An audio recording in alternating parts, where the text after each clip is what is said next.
Hello everyone, welcome back to another beautiful Monday trucking stream. I'm excited. We're just going to be hauling more loads around the European Union and having some chats, as is the usual affair every Monday here on RE Melody Live. Hello everyone, welcome back. We'll go through the intro and we'll say hi to everyone, and then we will get right into the games.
Delightful. And I get to actually show off a little component that I've been working on and actually announced last stream. That was Saturday. Yes, we were playing Nier, so not everyone saw it, but I get to show it now.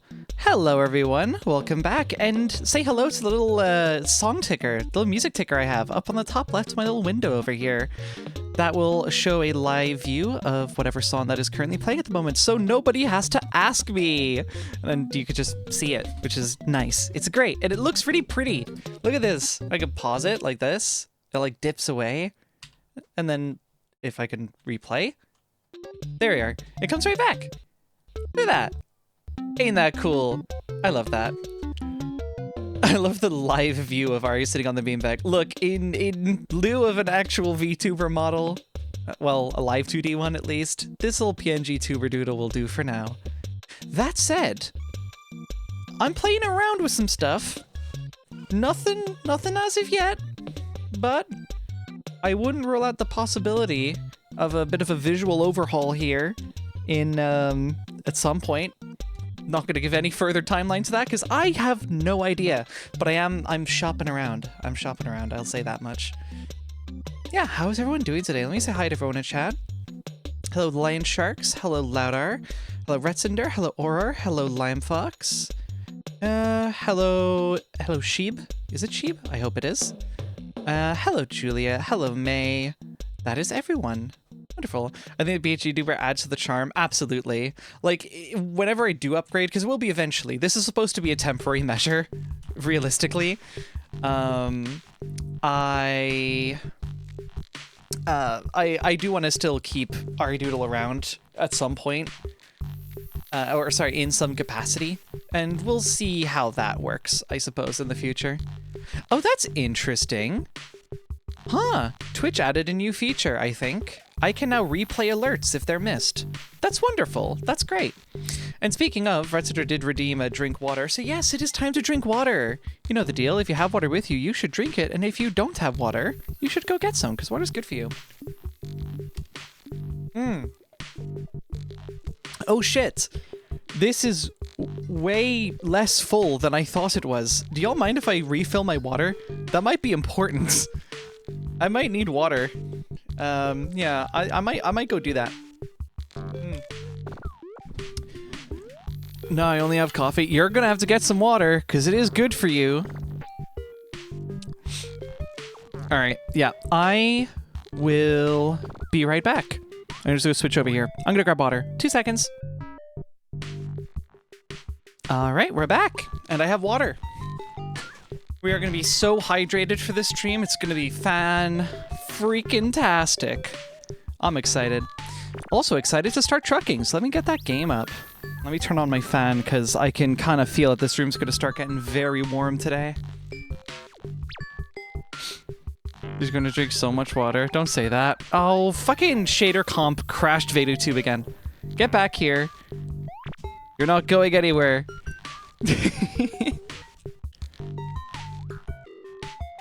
You gotta get to work. Alright, let me make sure that the game actually shows up because I don't think it's in a position to show up right now. There we are. I'm gonna experiment with something. Is that a 360 controller? I believe it's supposed to be a DualSense, or at least that's what I was looking for. I should actually change that. Well, it's not exactly a DualSense. It's like some modded situation because it's got the little back buttons on it. I am looking to... I don't know, do I want to get just my own render? Because it's really hard to find photos of controllers from this angle.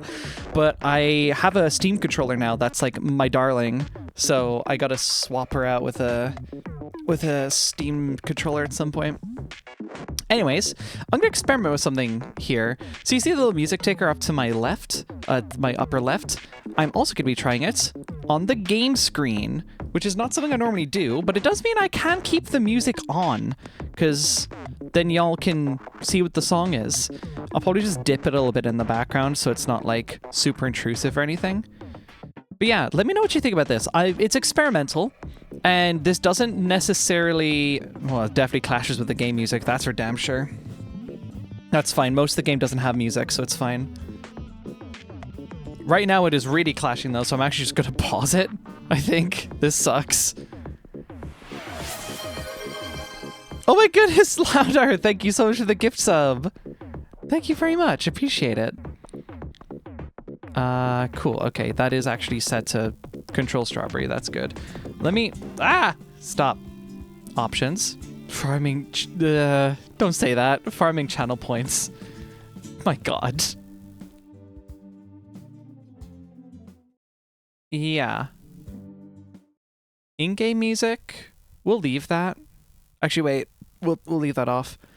Launch intros, we'll turn that off. And UI sounds we'll leave. Wonderful, wonderful.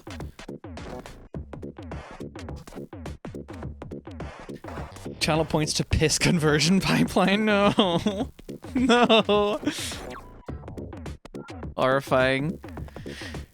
But yeah, so with the music status in the bottom left, I will have to move this because I know my speedometer is gonna like be obstructed by it. I don't really want to do that. But yeah, I'm experimenting with this at the moment. I'm not necessarily thinking that I'm gonna play like anything outside of my usual playlist, which is like, you know, game music, ergo not really a copyright issue for me. But it would be nice to at least have the option, and then I am at least providing appropriate credit to whoever's music I'm playing. That would be kind of nice.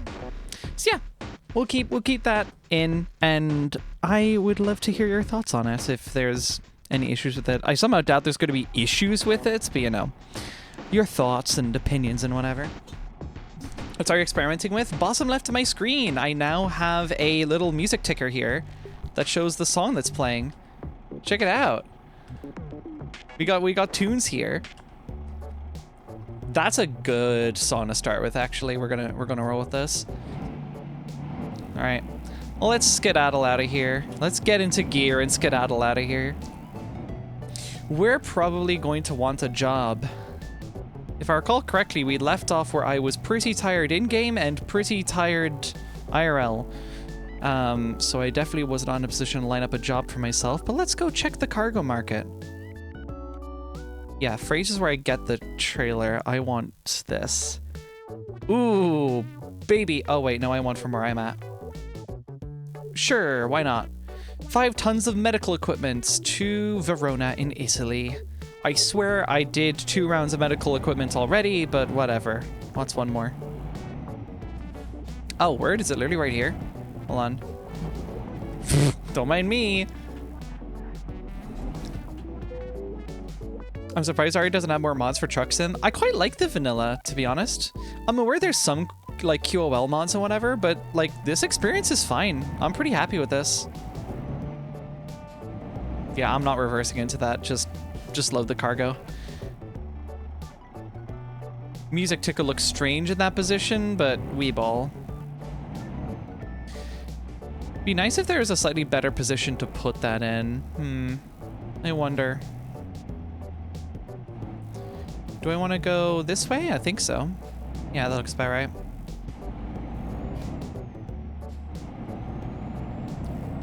The only mods I really use are custom decorations and textures, and one that opens gates earlier. Otherwise, vanilla is pretty great. Yeah, it's a solid experience. I've seen some people with like a crazy number of mods. Thing with me is I really like replicable setups. Replicable and like modular stuff, which makes me sound like I'd be a perfect candidate for NixOS, but I also like my computer working, so no, it doesn't. But yeah, as a result, I try not to get too attached to like very specific mods. Like, even with my Minecraft setup, I never remember what mods I have, so I just pick like whatever is the top ranking stuff on Modrinth and I just dump it in there. I mean, with like a little bit of scrutiny, I'll like have a glance to see, okay, is this actually useful to me? Is it not? And I'll kind of base it off that.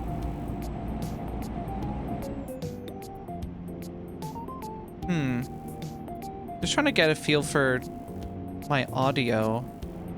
Yes, I think it's only game audio going in through one channel and music going through the other. Cool, that's not broken at all. Modular. Arimod that puts a drink water alerts in the truck GPS display. Okay, that could be fire, to be fair. For me, most of my mods are just improving the look of the dashboard and like 2 engine and transmission packs. See, I was fine with the stock. Do you mean like the in-vehicle dashboard or the non-diegetic one that's like in the corners of my screen? Because I mean, I was okay with how that looked in the beginning, and now it's gotten the rework, and I'm like perfectly happy with how it looks. It's basically the same layout I was already comfortable with, but just with a more modern touch. I'm perfectly happy with that.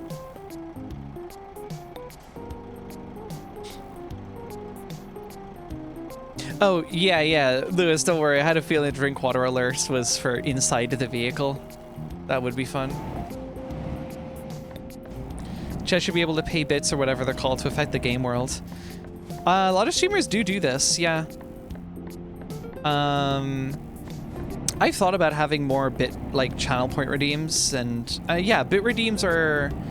So bits are the ones you pay money for, channel point redeems, or channel points are the ones you just like stick around and be active for. You can get more channel points through supporting financially though, it is a little bit pay to win.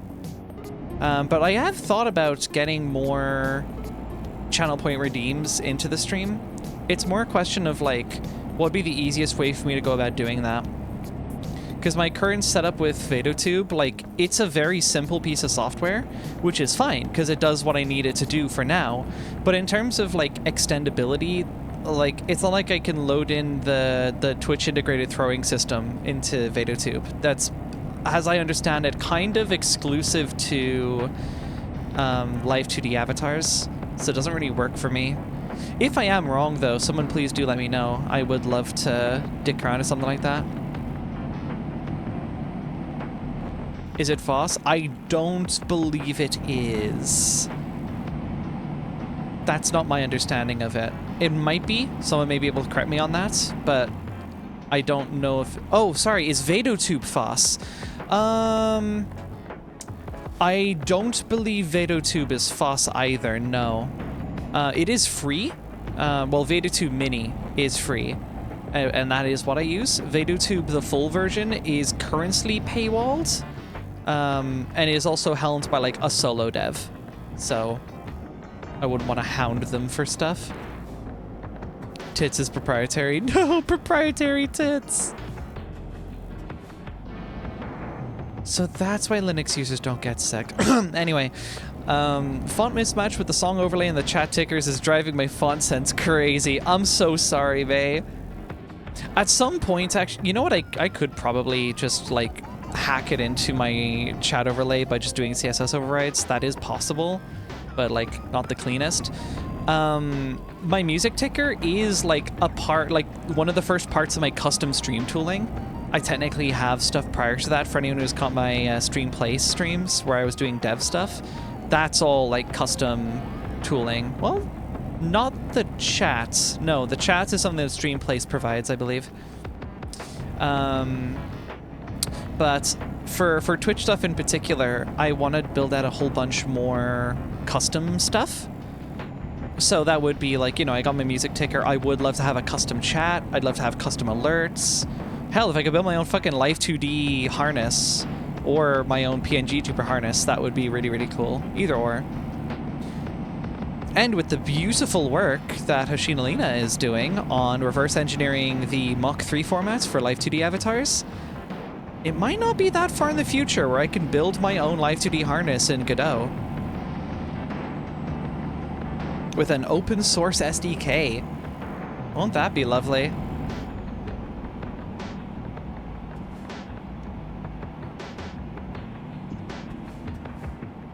Tid says it works with or without VTube Studio for what it's worth. Interesting. But there is some interaction with it. I'd be really curious to see, like, if that could be integrated. That would be really cool. Because if it can be, absolutely. I'll get that set up real soon.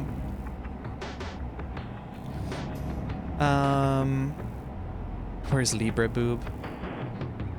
Pixelessu, hello, welcome, welcome. Thank you for joining. Oh my goodness, I think we just hit our 400 follower goal. Thank you so much.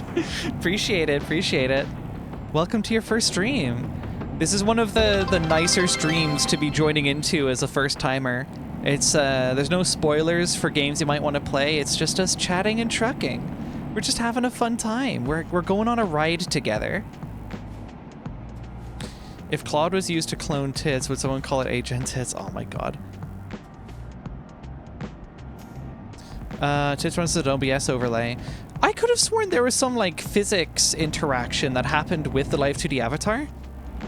Maybe that's a different piece of software. Interesting, interesting. Oh yeah, I heard of what Lena is doing with the Mach 3 file, and I can't think of someone more qualified than her. Exactly. As a slice aside, her work with Spout 2 to Pipewire is also just phenomenal, and is the reason why my PNG tuber is actually so, like, my avatar is so, well, as stable as it can be. The crashing, that's not a Spout problem, as I understand. Wait, actually, is this? Ooh, you know, it might be a Spout problem. I didn't think about that. Wait, no, sorry, I'm lying at my ass. I'm pretty sure Viditube Mini actually has a, like, native Pipewire out support. I might be totally wrong. I'm getting my wires crossed. Grinding back anyways, I really, really appreciate the work that she's done with that, and is the reason why at least VTube Studio for Live 2D avatars can work on Linux at all with, like, actually nice reliability, you know, like transparent backgrounds and not having to do annoying, weird, clunky green screen shit. It's so cool, but she's also now archived the project, so I've learned, because doing pretty much anything in the Linux desktop ecosystem, I presume as a trans person, leads you to getting harassed out of the fucking existence, which is lame as shit. I'm only gonna make this point once, hopefully, in this stream, but I do find it really interesting how there is, like, so much capitulation to outright fascists in open source and, like, just, you know, human projects, because, oh, well, sure, I disagree with their politics or whatever. Well, I wouldn't call it politics where they're going with that, but sure. I don't agree with their politics, but their tech is just so good. They're just so good at writing software. But when, like, the most cracked reverse engineer you've ever seen in your entire life comes on stage and you find out that they're a trans woman, you harass her out of the fucking camp. Like, you can't do that. You can't actually do that. That's insanely shitty. And I have absolutely fucking zero respect for everyone, every single person in the Linux ecosystem that's fought out people like Lena. Because holy fuck, she is only doing the best fucking work that half of the people in there would only dream to have, you know?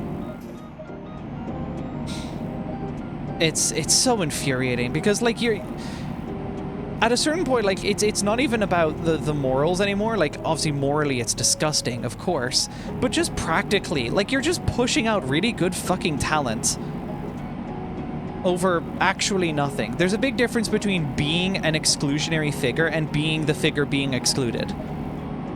Massive fucking difference. And yeah, the double standards that I see in the Linux ecosystem right now is really fucking gross. And it's probably one of the biggest blights of me being in that space.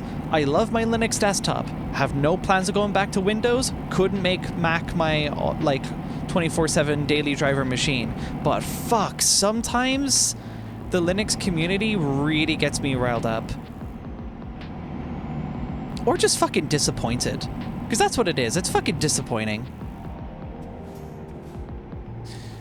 Yeah, anyways. In case you want to know my stance on that sort of thing, now you know.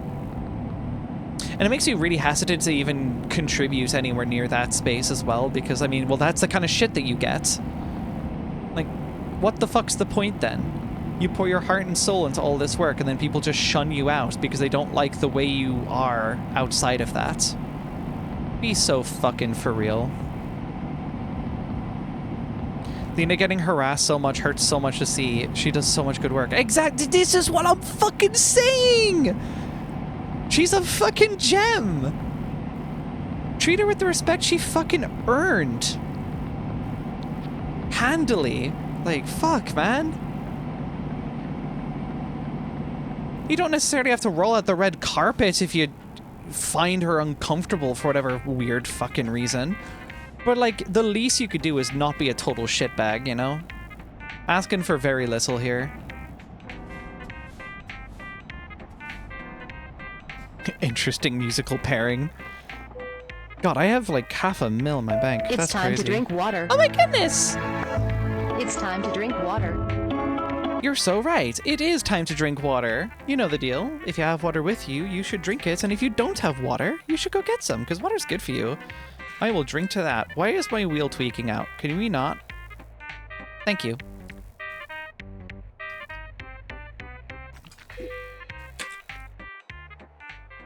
Good timing, too, while I'm fueling up.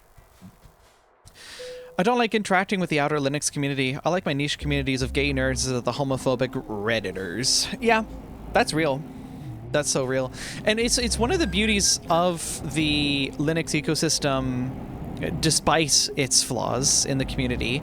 The licensing and the tech being open means that anyone can spin off their own little branch. So you'll see these like little Linux package manager or entire distro projects that'll have like a little trans flag in their logo because, you know, they're either made by or for queer people to, you know, be safe and respected like a basic fucking human being.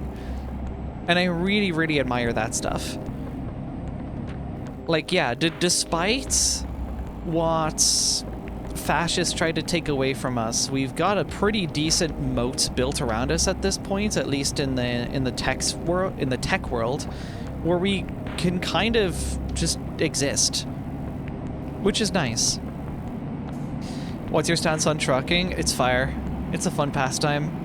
You know, before I streamed this, I used to do this in VR like a bunch. I would just pop on the VR headset, turn on a fan, and I just start driving. And I just pretend to feel the wind on my face as I truck through the fields of... I was in the UK area much more often back then. So I don't know, the fields of Edinburgh or whatever the fuck. It's fun. It's kind of relaxing. And it's a nice way to just like, you know, do a somewhat visually interesting thing while just talking with chat. It's pretty nice. Be even better when I have an actual, like, proper live 2D avatar to be more expressive with, you know? Be a lot more engaging that way, I feel. Drinking while fueling, huge. Find, or was that just gas cost? I think that was, yeah, that was the fuel. Chimera Linux, my beloved. I'm aware of it. I haven't really looked into it, though. I remember looking at their logo and thinking, that's unique. I think that's Chimera that I'm thinking of. The one has like a lion drawing or something. It struck me as very unique compared to the rest of the distro ecosystem. I think Ari doesn't have traffic fines enabled. Yeah, I disabled them. You know, when I first started doing these as well, I used to actually keep to the speed limits. And then people yelled at me for going too slow, and eventually I was like, yeah, you know what, fuck it, I'm just gonna floor it. We're just gonna get deliveries done faster and get, like, mondo bonuses. Also, I think I got to a certain point where I was getting hit for, like, the stupidest fucking traffic violations, and I just was like, fucking ACAB, I'm turning them off. Speaking of... Moving on. What's your stance on Corey KDE? Corey, is that the new character? The NB character? Yes, yes. They're very cool. You love to see it. Yeah, KDE, I want to make, it's on my to-do list, among a couple other things that I want to blog about. I want to do up, like, a proper list, a public list of all of the, particularly, like, you know, FOSS projects that I support, financially, because I have, I started doing, it's annual donations for KDE, I believe, yeah.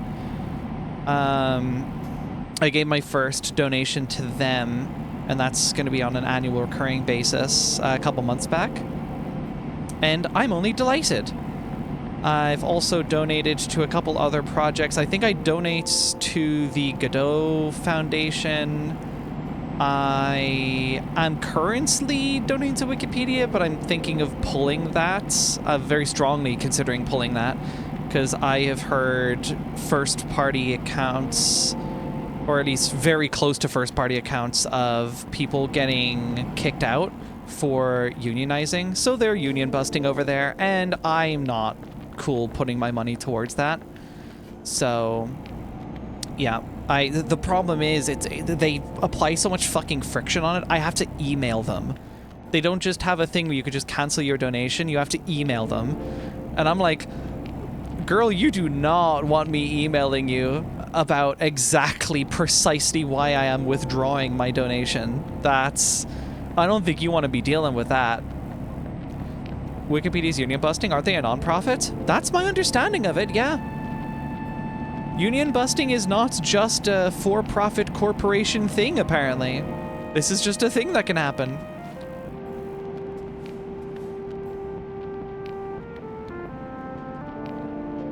Oh, repeat core KDE thoughts?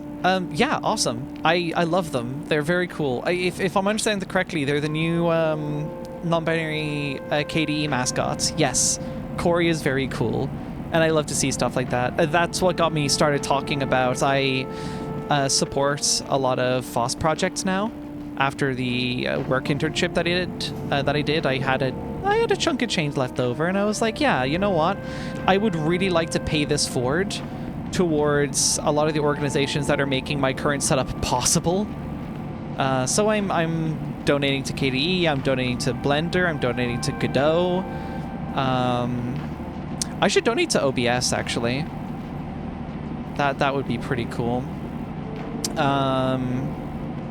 I'm thinking of just buying the full version of AdoTube, even if I don't get a whole lot of mileage out of it compared to what I'm currently doing. It would give me some practical use cases. Like, I think it'd be easier for me to slap cosmetics on AriDoodle without it being, like, super weird and awkward.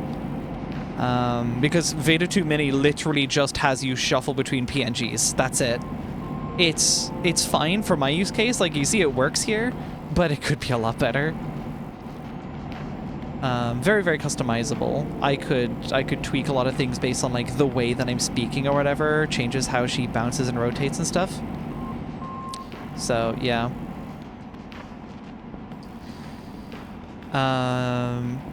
Yeah, NVKD, that's huge. Wikimedia, the US company, is not a non-profit. The local instances that are mostly community-led are. Interesting. That is interesting. Yeah. Vehicle inspection time. I need to show them my bite buzz. and some other nonsense. What, you want to see the 5 tons of medical equipment I'm lugging around? Sure thing, bud. Is this it? Thank you for your cooperation. Have a safe journey. You betcha, pal.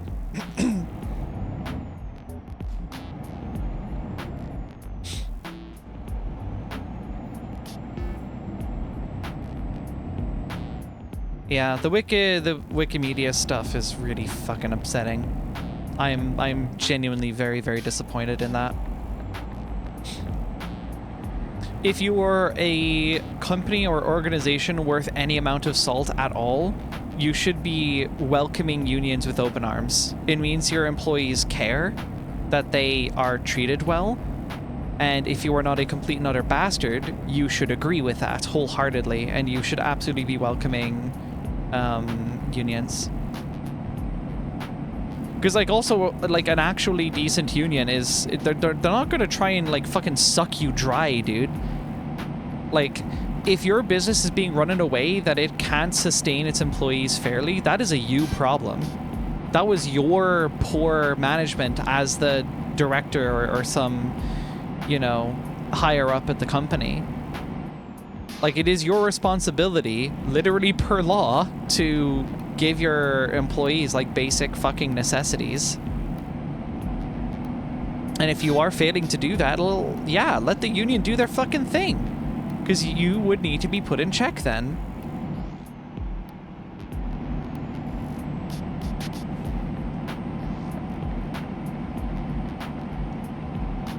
Well, that reminds me, I went to a gambling house to bet on the Belmont Stakes horse racing, and the manager asked for my ID, but the funny thing was that the ticket was already printed.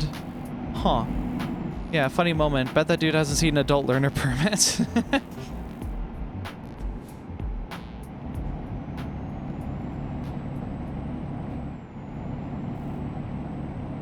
I can't remember if I mentioned this recently, like in a recent stream, but I've started putting together like a proper balance sheet for all of my Ari Melody adjacent stuff. So that's like incomes and expenditures. So like for those not in the know, basically my only 2 revenue sources worth a damn. And I mean worth a damn as in not streaming revenue, because that's actually like slaves I think get paid better. It's really fucking bad. Ooh, I need to go here. Okay. Sure thing, man. Can do. Whatever. Weird toll booth, but whatever. But yeah, pretty much our only revenue sources worth a damn are Twitch and Bandcamp. Thank you, by the way. Everyone who is subscribed, donated a subscription, dropped bits, bought my stuff on Bandcamp. Like, the balance sheet looks really, really nice, not gonna lie, and I have you guys to thank for that. I'm fucking delighted. It's really great, and it makes me really, really hopeful that I can continue doing this long into the future. We are nowhere near like a paying the bills point right now, but the fact that I'm in a point where I can actually pay for like decently sized things with that money is incredible. And part of the reason I'm doing a balance sheet is to actually keep track of the things that I am spending money on. And I've been adding some stuff to that list, a lot of it like retroactively. So like I've got invoices that have been sitting around that I haven't collected properly, so I'm making sure to do that. It only occurred to me a bit before the stream started actually that I haven't put in, say, money I've spent on music software, which is significant, you know? Because it's what I use to make the music that's made a lot of the money that I've made so far, so, you know. Yeah, I'm delighted by that. And also just keeping track of all my revenues, like incomes and expenditures, it makes me feel oh so very responsible. Oh.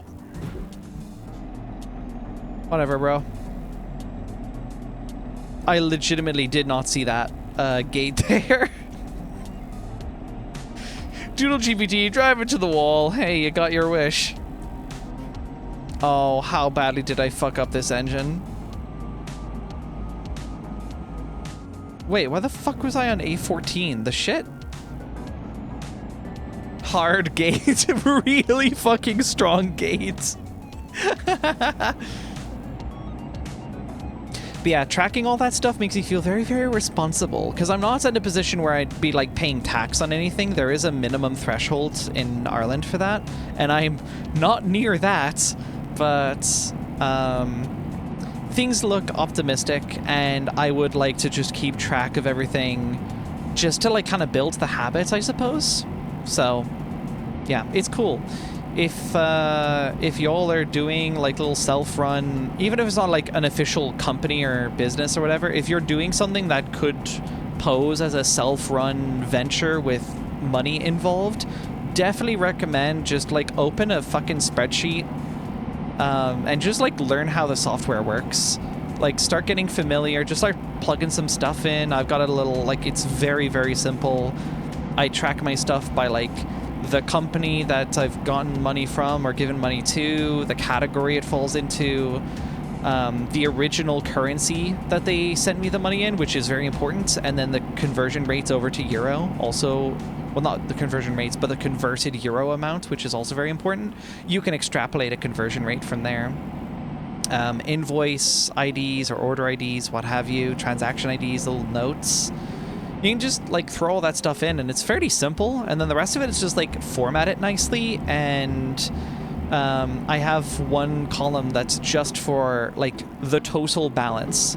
So like it starts from 0, and then you start logging like the incomes and expenses from there, and from that you get just like the bottom row will always just show like what your quote-unquote balance is.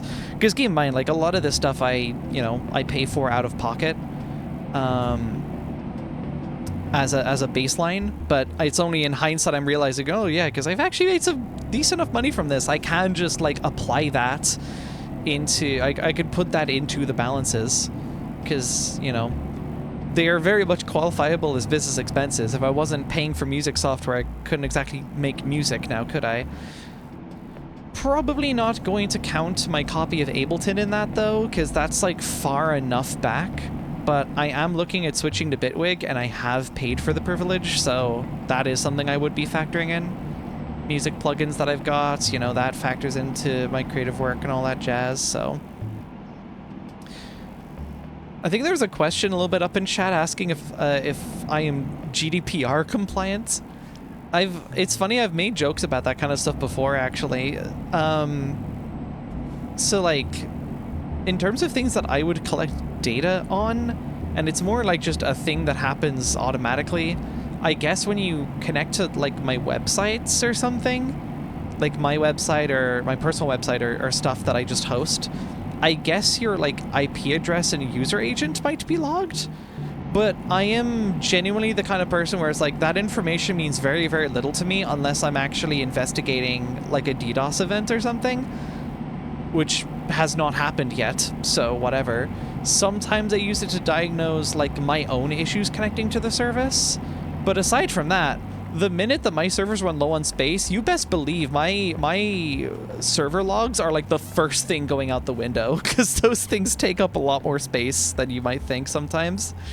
So GDPR compliance, I don't know, I mean that's fairly standard stuff to collect. It is like operationally required data. I don't do cookies stuff, I don't really care for that. None of my things have baked in analytics at this time that I can think of anyways. At least not per user analytics. It would be like service-wide stats. But yeah, I'm the kind of person where I don't care much for that data, so I'll just get rid of that data the minute it inconveniences me.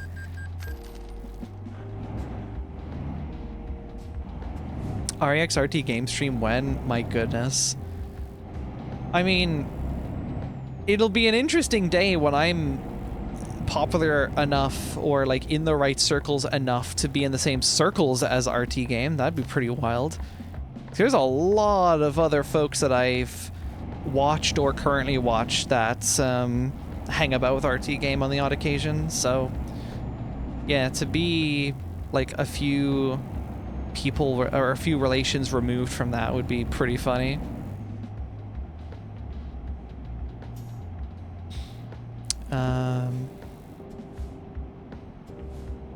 Oop. Here we are. Gonna redirect the LLM scraping DDoS to you. Fuck. Sweet accidental 301 redirect against Ari. I zoned out. Why do you have 18% truck damage? Got brake checked. I wouldn't call it that. There was a toll booth gate that I couldn't see for some reason. I was kind of blind to it, but I was charging at like 100 kilometers an hour directly into it, and the gate didn't break. Instead, a bit of my engine broke. So whatever. Oh shit, do I have to go here? My bad, slime. Hold on.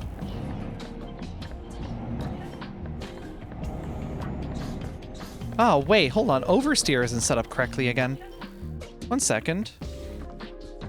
I just noticed, yeah, my steering is like completely off. What's that about?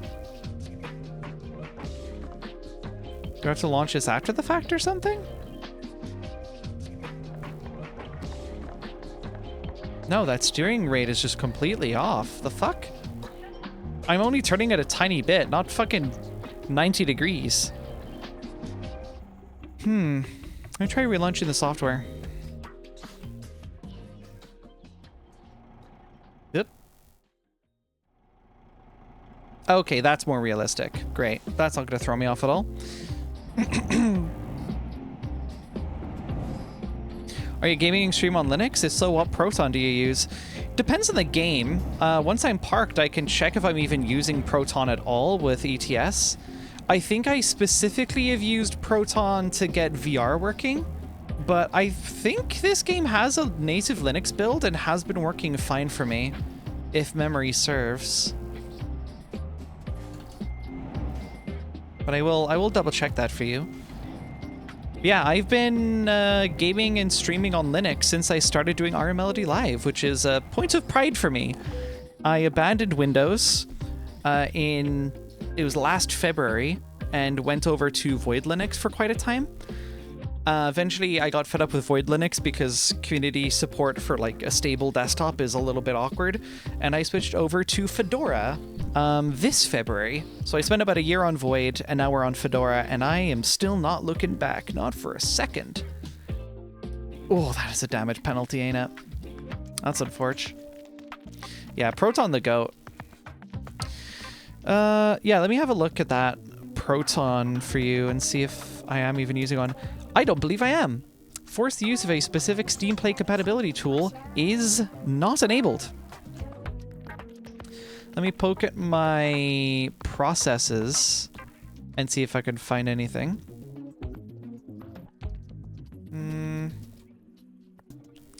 Probably falls under Steam.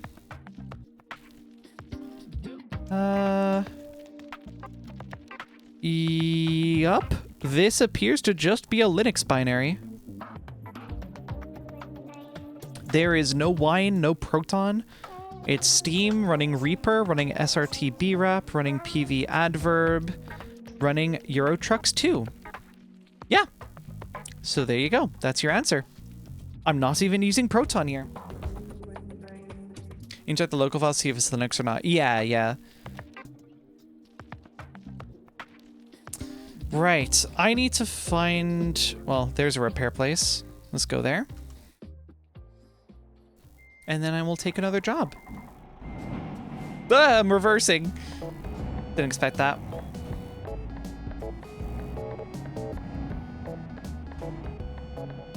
What do y'all think of the new music ticker in the bottom left corner, by the way? I mentioned at the beginning of the stream that I'm experimenting with having that, like, during the gameplay. For games that aren't like super narrative focused. So like I wouldn't have this in Nier Automata, for example, but for stuff where I'm just doing stuff on my desktop or playing Euro Truck, it seems fine. I mean, I certainly love the look. That much is for certain. But it's more the, you know, as long as it's not too disruptive or anything. Good heavens, what a message. That took up the whole side chat. You can't even see that in the VOD. It's mucho. I will have a read of that though. Hold on, let me just pull into maintenance.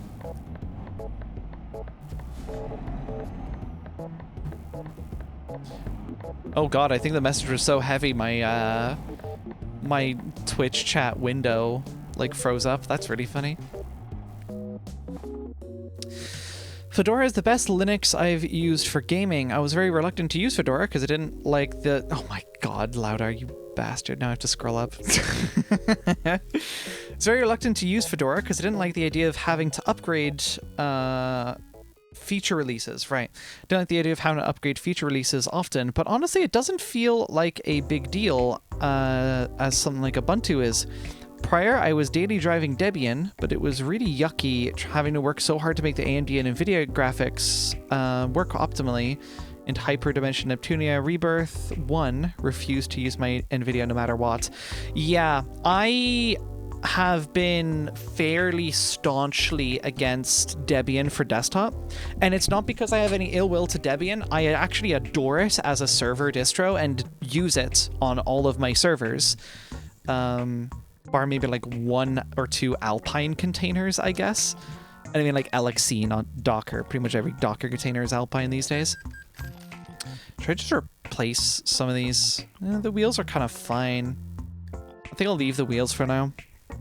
Natural wear and tear, you know the deal. And it's going to be expensive enough to replace them, so I might as well actually let them wither before I go about spending that money. Right, but we're back in the game. Yeah, the reason I don't like Debian for desktop is because it is so, like, slow to roll out new updates for certain things. And they have decent enough reason for it. Like, it's stability. We have to make sure it's nice and stable first. It's one of the things that I praise Debian for. It is remarkably stable, but the desktop is not a remarkably stable environment. Things change in the desktop ecosystem, like, every single day. NVIDIA and AMD are releasing graphics driver patches on the reg. Like, you can't be waiting for Debian's, like, 2-year lead time for a graphics driver to release. That's just not going to work.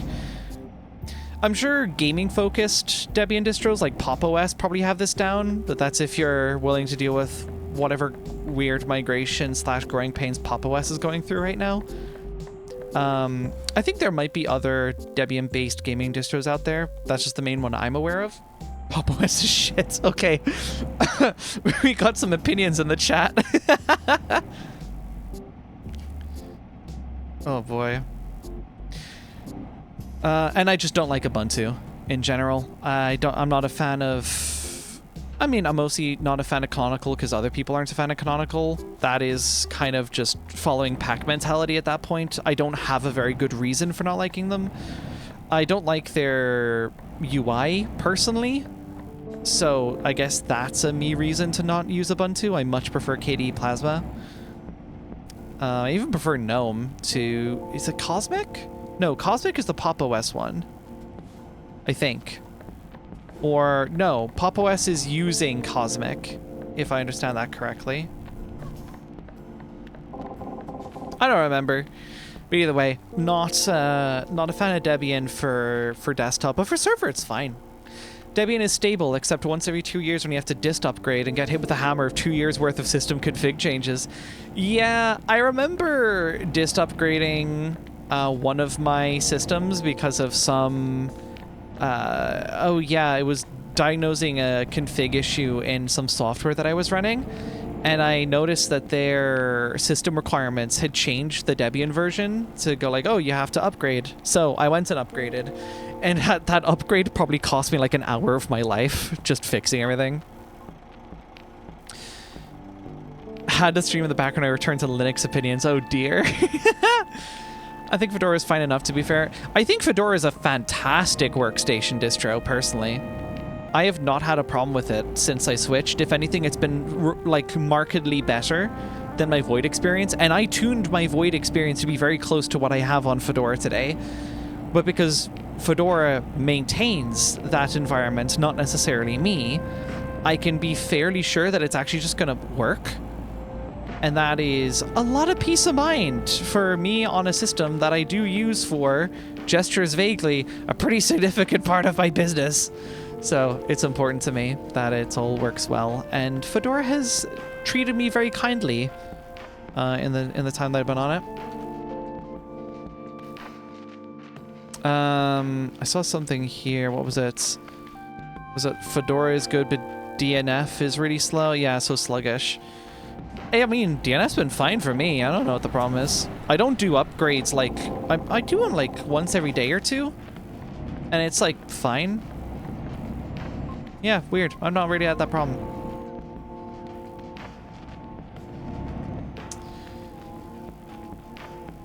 Oh yeah, Oxygen tomorrow. Oxygen and Air. I'm really excited for those themes. I'm definitely going to try them out. I don't know if I'll, like, main them, but they do look really, really cool. And I am interested to try them out.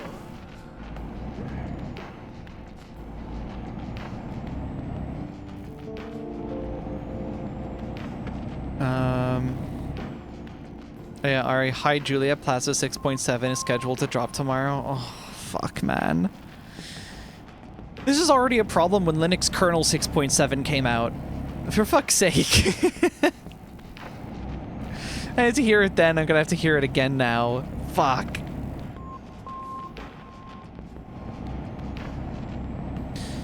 Do you think KD 6.7 is gonna appear in Fedora tomorrow? I wouldn't think so. I wouldn't think it would go in right away. I think it'll have like maybe a couple days or weeks. I remember there was a pretty like awesome KDE Plasma updates that released, and you know, I donate to them, so I subscribe to the newsletter. And I read through the changelogs. I'm like, oh, this is fantastic. I can't wait until I have it in my distro. And then I checked my version and I was like, oh shit, I don't have it. And then I checked updates. It's like, oh shit, they don't have it. But I think like 2-3 days later, the next version came out and I was like, oh, fantastic, wonderful.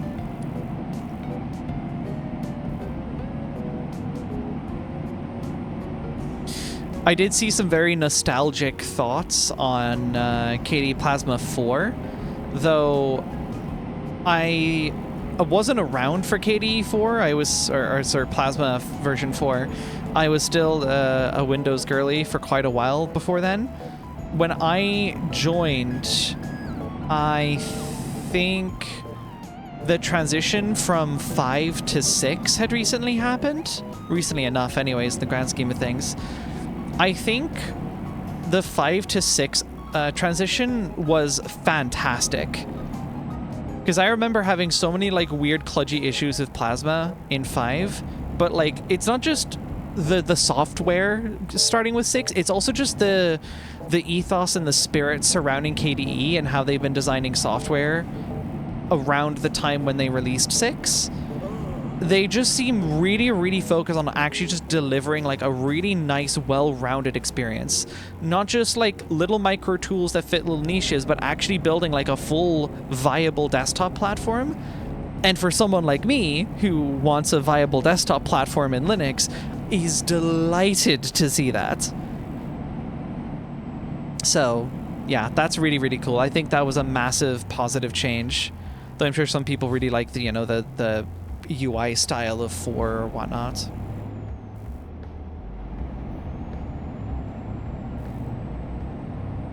Yeah, I wasn't around for KDE 4, but I've used it in VMs and it's nice. Neat.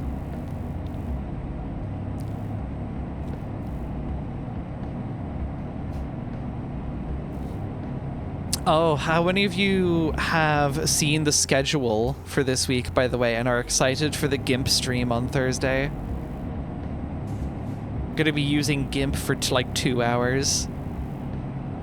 That should be interesting. I have some plans for that one. For anyone who didn't see the Blue Sky post that spawned this, basically, and I'm going to paraphrase a little bit here. If someone can actually go through my post and like find the original post from the developer on this, It's time to drink water. I would appreciate it. I will do that in just a moment. Time to drink water. Yeah, the GIMP developer, or a GIMP developer, sorry, I don't know if it's one, but certainly proudly enough saying, you know, developer of GIMP in bio, so I presume like lead developer or something, had made a pretty scathing post that was along the lines of, like, if you're unable to navigate GIMP, you shouldn't be allowed to drive a car or go buy groceries, because all using GIMP entails is just looking at icons in a window and clicking the one that corresponds to the thing that you need. Just like a very interesting stance to have. And as a veteran not user of GIMP, I would like to test the theory.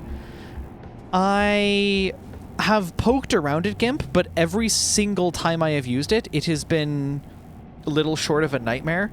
It's been really, really difficult for me to use. Last time I used it, I was trying to see if it might be a viable drawing program, migrating away from... I mean, I migrated from Adobe to the Affinity Suite ages ago, but seeking more open source stuff, I was like, maybe we'll give GIMP a go. GIMP was rancid. I hated it. It was like one of the worst experiences I've had in an image editing tool. I know a lot of people have like stronger thoughts on that, more positive, strong thoughts on it, and are like, oh, GIMP is fantastic. It works great for me. And that's great if it works for you. Unfortunately, it does not work well for me. It was really bad for me. And I think a big problem that exists, like, particularly with GIMP, with a lot of other software, but especially with GIMP, is it seems that a lot of people are fully willing to accept that the software could just be difficult to use, kind of needlessly in some cases. In my experience, it comes off as outwardly hostile in some cases, and now seeing remarks from the developer, I feel like that's almost part of the design intent. But what is it? Yeah, my experience with it was not positive, but I am very happy with being proven wrong for cases like this. I would very much like it if I could say, oh, GIMP is actually a really solid, say, Photoshop alternative.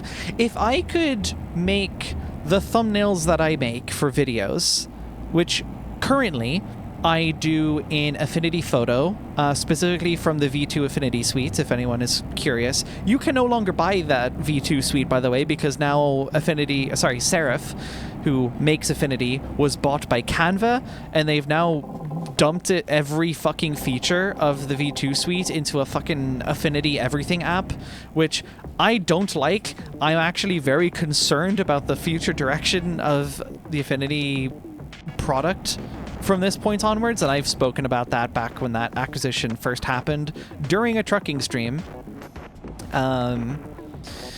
But yeah, if I could migrate that workflow over to something like GIMP, I do it immediately. The problem is every single time I've tried to do something in there, it's cost me potentially hours of my life and just left me with a really sour taste in my mouth. It really sucked. I didn't find it was good for drawing. I didn't find it was good for photo editing. I didn't find it was good for design. Inkscape is like a close second. It's now I think Inkscape has more going for it. The UI is a lot tidier. No, I was gonna say a little. No, a lot tidier than GIMP's. But I still have a lot of learning curves, in particular with Inkscape, that I need to navigate through. I'm cutting you over. Get out of the way.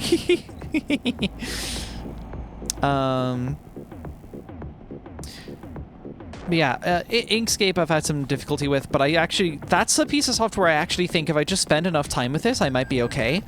But GIMP is just, every time I go back to it, it just sucks. But again, I would love to be proven wrong. So on Thursday, and this is part of the Blue Sky post that I had made, on Thursday, I'm going to start stream, and I'm going to go to my desktop, and I'm going to do nothing but use GIMP for at least 2 hours.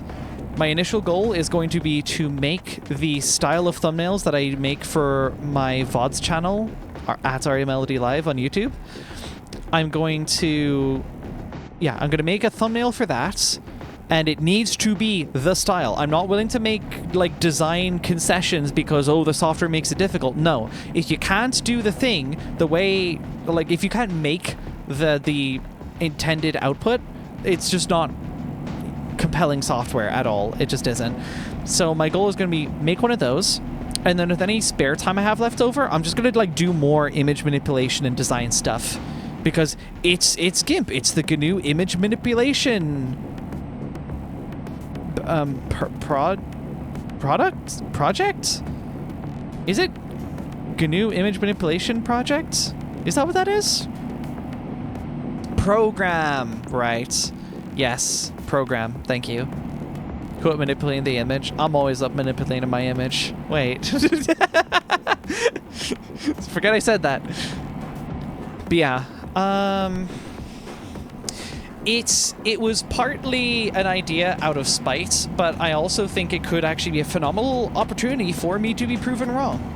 And if I'm proven wrong, I'll actually be delighted, because then it means I can use that software. Like, that's what that would mean. Me being proven wrong means that GIMP is actually a viable piece of software that I can use for my workloads. Fan-fucking-tastic. I will rescind everything that I have previously said about GIMP negatively if they could be proven wrong. I'm just not confident that they will be, is the problem. And we will find out on Thursday how right or wrong I am, one way or another. I have a feeling we're going to get 100% working Photoshop and Wine before we get a good open source alternative. Yeah. And it's like, this is kind of an issue in the video editing space as well. I've poked at Kdenlive for doing the kind of edits that I do, but it's not there. I'm sorry. My experience with Kdenlive, I ran into so many limitations. One of them was just stability. I could not fucking get the app to work for ages. I think this is a Void problem, maybe. I think it's fine on Fedora now, but I remember that was a huge problem. But then even when I did get the software working, it's just missing a lot of things that I can't really substitute. Like, I don't know, proper keyframing and whatever. I remember that was, like, just so I understand, do we have keyframes in Kdenlive? My memory is a bit sparse on this, so please do correct me if I'm wrong. But I do remember, so like keyframes are pretty significant. It does have keyframes. Okay, great. Are they intuitive? Like, are they actually half decent? Because I remember having some real big fucking problems with, I believe it was keyframes, and it was a huge, huge problem. It's all right. Maybe I need to go back to it. Maybe I do another stream where I just like try and edit something in Kdenlive, actually. That could, ooh. Yeah. So I've not done an editing stream before, but if I make it like a little learning project as well, would you all find that interesting? I'm not the kind of person where I'll just like do my background busy work on stream. I don't want to do that. I don't think that's entertaining. But if it's like a learning thing and we're actually like trying to get a workflow off the ground, that might actually be kind of interesting. I'm all here for a learning stream. So long as you guys are anyways. That could be cool. But I want to get your guys' thoughts on that before I go potentially wasting 2 hours on a stream that isn't really entertaining for anyone. Yeah, it might not have been the keyframes problem then. It was something though. I was trying to make, it was a short. I was trying to edit a short and I just kept running into problems.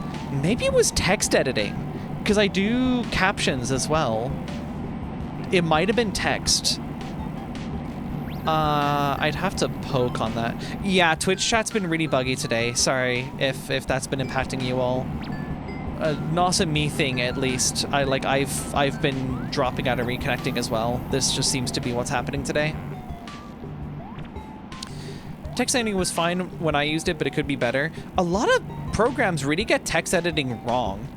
Like, Premiere Pro had dog shit text editing for the longest fucking time, and it was only in more recent versions, like prior to me leaving Adobe altogether, where they actually started getting that right, which was welcome, at least.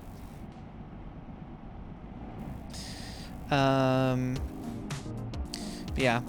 If I could, like, edit a short, that would be pretty fire. In Kdenlive. because I would love to migrate over to it if it was viable. Must have been something. I'm trying to think what it might have been. But nah, it's too far back for me to recall, and I've done a lot of other stuff since.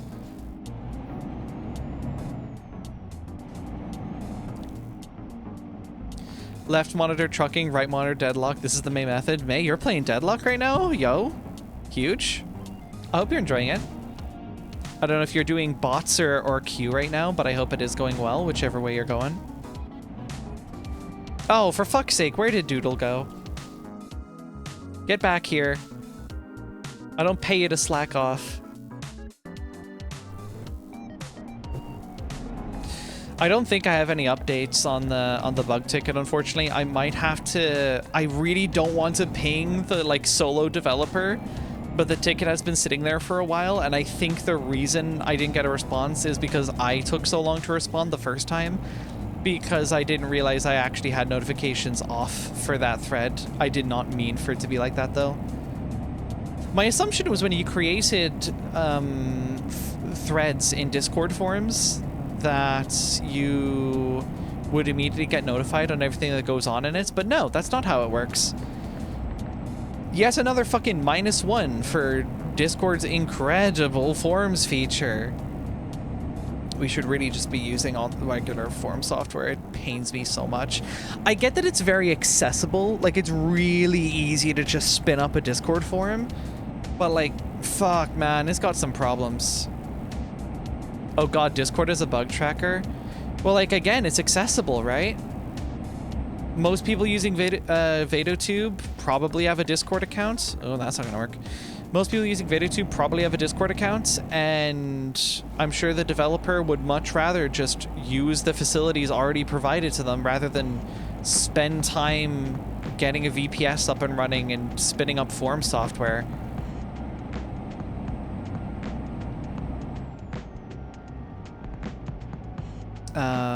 So yeah, that's the whole thing. Deadlock is a recent example of a modern thing having a forum and a Discord. And I am all fucking here for it. That said, I don't really use the forum, but I also don't really use the Discord. My engagement with Deadlock is directly in the game and in the wider community space. I don't really interact in the forums and Discord right now. Partly because I've noticed there are some interesting characters in the Deadlock Discord in particular. I can't help but notice that every single time here we go. Every time a patch notes announcement is released, there's like a whole bunch of people with trans flags fighting people with Israeli flags and tomatoes in the reactions of the posts, and I'm just like, I will leave my trans flag react and leave, thank you. I don't really want to deal with a cesspit that might be going on in general. Because I don't know how Valve are moderating their Discord space. I have no idea how Valve does text moderation in general. I mean, heavens knows their online games with comms have some fairly rancid community sometimes. So I kind of dread to think what would be happening in areas like that, but I don't know. Project 8 staging, my beloved. True.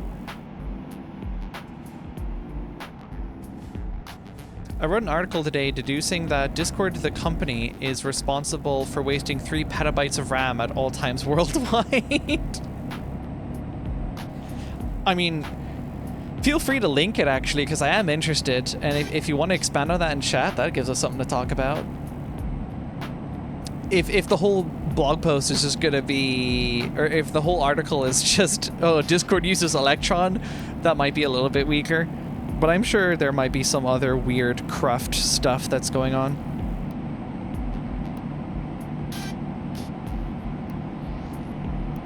Oops. They probably take a laissez-faire approach like their Steam moderation. Oh god, yeah. Like we'll mute like the outright slurs, but we're not gonna necessarily keep an eye out for dog whistles or like jumping on or like bandwagoning or whatever. Yeah. For the best. People who have never written software should not be allowed to have opinions on software. Some people who have written software shouldn't be allowed to have opinions on software. Sometimes their software is just bad. And their takes are bad.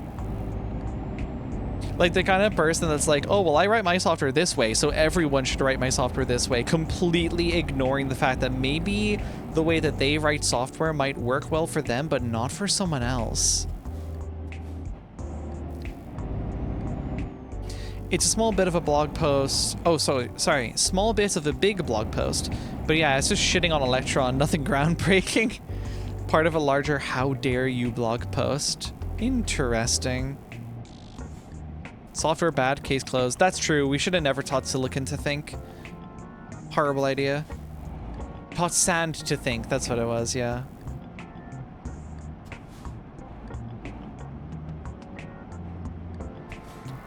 We're gonna move on. I want to go above the speed limit. Let's go. Thank you.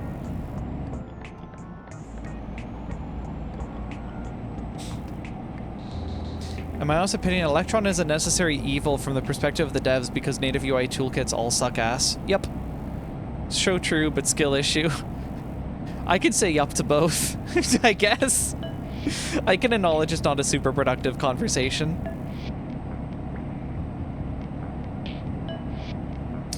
Yeah, it's weird. And, like, don't get me wrong, I've been a native UI fangirl for quite a while now. Like, I'm really down with using, like, Jetpack Compose on Android and SwiftUI on iOS and, I don't know, GTK or Qt on Linux.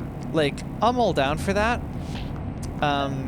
But the more time I spend thinking about, okay, but like who actually wants to write 4 or 5 or more different UI backends for your software, you know, nobody really raises their hands. And anyone who is a fucking liar with a shit-faced grin because they know they're trolling. That was a crash, I think. Whoops. Clearly the solution is Dear I'm GUI. I mean, yeah, sure, fuck it, why not? I've talked before with, I think it was with Julia and May, a bunch, about, you know, oh, it'd be so nice if we had, like, a cross-platform native UI toolkit that also allowed you, because here's the thing, if I just say cross-platform native UI toolkit, a bunch of people will yell at me and go like, oh, GTK, Qt, these all exist, they're cross-platform. Yes, but are they good at making branded applications? That's the real problem, because a lot of modern UI design has been built off of web technologies that allow you to make incredibly beautiful and diverse, that's the critical part, diverse, like software designs. And Qt and GTK on the surface don't really do that. But yes, Julia, exactly. You had told me at some point GTK is actually pretty good at branded apps. And at some points, I want to write a GTK application to explore that. I want to see, okay, how branded can we get? Like, how far can we skew from, like, the traditional, like, I don't know, Advaita layout, or design scheme or whatever the fuck, without also shooting ourselves in the foot repeatedly? Because, I mean, that doesn't... GTK is a full CSS engine? Okay. So you're telling me I can just do that with existing code that I already have? Because yeah, here's the thing. I think a lot of people, when they say, oh, I hate Electron, they don't necessarily hate the HTML or the CSS part, because HTML is honestly a pretty decent language for structuring, like, content. It's pretty decent. And CSS is a pretty phenomenal, like, styling language. But JavaScript was made in 10 days in a fucking cabin by, like, one dude and has now miraculously turned out to power, like, a good chunk of the whole fucking internet. Don't know how that happened. I will always dislike JavaScript getting to the position that it is, because I honestly don't feel like it deserved it. I feel like it's a really nice tinkering language, and look, objectively, it has become incredibly powerful and like everything else as well. I'm not going to say, oh, you know, JavaScript can't do this. It can do this. The problem is I don't think it should. And I feel like we should be leaving a lot of those kinds of tasks to more, not necessarily more low-level languages, but I don't know, at least give me something that's compiled. Minimally, give me something that's actually a compiled language, because fuck, just-in-time compilation, live interpreter, like I would not want to use Python or JavaScript for a product that I am shipping to other people, unless it is a web thing, because we don't have an alternative. We only have JavaScript. There's WASM, but you need JavaScript to like make it useful to even start the WASM module, so Java greater than JavaScript. It would be so funny for Java-powered websites. We had Java applets. Like, that's what Minecraft was back in its early days. It was a fucking web app. It was a web game made with Java applets. We've had this. And prior to that, we had Flash games. The WASM component model should let WASM have a stable WASM API for the web soon, though. And I am so excited for that, and I can't wait for Firefox to adopt that in like 20 years. That's going to be fantastic. I'm joking, but I really hope that it's a joke, right? I really, really hope that doesn't actually come to fruition. I'm genuinely kind of scared that like the biggest revolution in like web technologies in quite some time will arrive and Mozilla's just going to sit on their ass not bothering to implement it. They did implement web serial in the latest major Firefox version, which I genuinely do give them credit for. A couple days ago in voice chat, I was just saying, like, kind of angrily, because there was some CSS feature or something that Firefox doesn't support, despite there being an issue open for it for years. And I was like, what are the Mozilla devs, like, actually doing? Like, I went to go look at the Firefox changelogs, and I scrolled down a bit, and I'm like, oh, they finally added web serial. Okay, you know what? That's me told. Again, I love being proven wrong on shit that makes me upset. Quell my feelings by telling me it's not actually real, please. Yeah.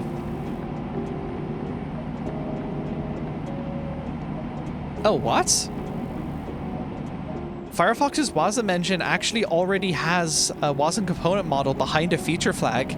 They're active members of the Bytecode Alliance. Holy shit, that's huge. Okay. I might turn that on, just to experiment with it. That sounds fun. And it's a developer flag for a reason. I'm a developer. I find that interesting. I've talked about this before, but I don't know if I've done it on stream. I think I have, though. Rings a bell, me talking about this while trucking. I am really, really into the idea of us using WASM as, like, the next Java, or next JVM, we'll put it that way. There's a video I'd seen on it ages ago, and I found it so deeply fascinating. Because the whole idea with WASM is... Okay, we'll go into Java first. So Java is a write once, deploy anywhere language, right? And the reason that that works is because, well, Java is one language, and the deployment is JVM bytecode. So you can deploy to any system that supports the Java virtual machine, which is a lot of fucking systems, because a lot of systems have support for Java. Like, they have some Java runtime environments that you can get from a package manager, from a website if you're on Windows, or I think macOS has built-in Java support, or at least used to, like, crown it on their platform for ages. So it's pretty fantastic in that regard. There's a lot of things that make Java poor. I think the heavy leaning into object-oriented, even just in the compilations phase, is like really annoying and forces you to write OOP code, which I don't want to write. But it is very powerful in that write once, deploy anywhere. It's the reason why Minecraft is so fucking accessible. If I'm testing gaming on like any system, one of the first things I'll go for is Minecraft, because I can be pretty much guaranteed it's gonna run. Might not run well, mind you, but it will run. So I really like it for that. And WASM is really, really interesting to me, because it is also kind of a write once, deploy anywhere, in that you have the WASM bytecode, and then that is run in like WASM environments. I forget the names, but there's, I think, a couple out there. Like, you've, of course, got the one that runs in the browser, but then you've also got, like, system native ones. Like, you don't open a browser. It's just the application just spins up a WASM environment and then runs your bytecode. I hope I am understanding this correctly, by the way, when I say bytecode. But what really separates WASM is you can write it, or you can compile to it from any language that supports WASM, that has like WASM libraries for it, that allows a WASM compilation target. So you can build WASM apps in C, C++, in Rust. Pretty sure some interpreted languages might even be supported for all I fucking know. Haskell, I imagine, supports WASM. So it's got like the beauty of the Java virtual machine without the cruft of dealing with Java the language, which is the cruftiest thing that I have against Java, is just the language itself. Everything else about that is fantastic. It also has, Julie and I have talked about this a whole bunch. We think that WASM could have phenomenal applications in like the game's modding space. You provide just a really nice WASM-based API to interact with your game, and then someone can write a mod for your game in whatever fucking language they please that compiles to WASM, and then just ship the bundle. It's pretty fucking fantastic. I really, really, really like that. So, yeah, really, really excited about stuff like that. I think we should, for most web apps, we should be writing, like, again, HTML, perfectly fine structure and content language. CSS is a phenomenal styling language, assuming your browser actually supports all the features. And it's just JavaScript that's a pain point for me. So when I complain about Electron, I want you to know I'm complaining about JavaScript. That's it. If I could write an app in Rust, right? If I could write an app in Rust that maybe uses HTML as the structure, and then Rust as like the I don't know, the business logic backend, I would be over the moon. I would be delighted. Fuck, if I could do it in C, I'd be delighted. Tori is somewhat this. See, the problem is Tori has a lot of its own problems. It doesn't support a lot of things. The support is kind of weird at the moment. There was a project that we were actually looking to embark on fucking a year or so ago, and we were going to do it in Tori. When I say we, I mean myself and some friends. We were going to embark on this project in Tori, and then we found out, oh, Tori just completely lacks support for this particular thing that's kind of critical, and this sucks. So that's very disappointing. But yeah, like Julia mentioning, oh yeah, it just supports CSS. That's pretty fire. I'm not a massive fan of laying out all of my components in code and like assembling them that way. I do kind of like the, the structured language for that, like a HTML or something like that, right? I do kind of like that, but I am also willing to put up with, allocating your components in code and whatever. Like, I'll live with that. GTK doesn't support HTML, will support CSS. Yeah, exactly. That said, you could probably, in theory, it has XML templates for that. But here's the thing. You said XML templates. I was going to say you could probably just write, like a middle, like somewhere in the tool chain tool, you could build a part of your tool chain that takes your HTML and like transpiles it to GTK compatible XML, right? In theory. Not saying it'd be a good idea, it's just an idea. Be interesting. Yeah, I'd love to do that.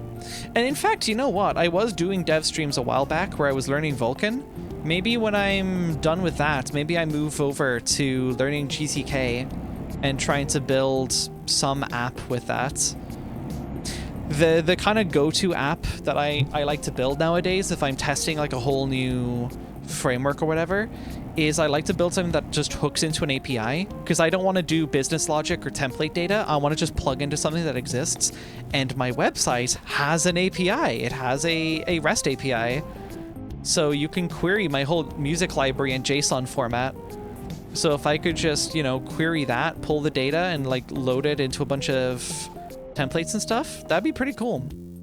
I don't know why I turned off my engine. Force of habit. I'd love to teach you. I love my wife. Guys, everyone say hi, Julia. Got nothing else for that. Everyone just say hi to her. She's so cool. Julia's awesome.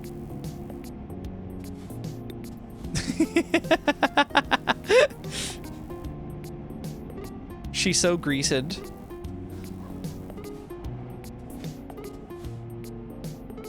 Oh, Rat Center, don't start. I swear. God damn it.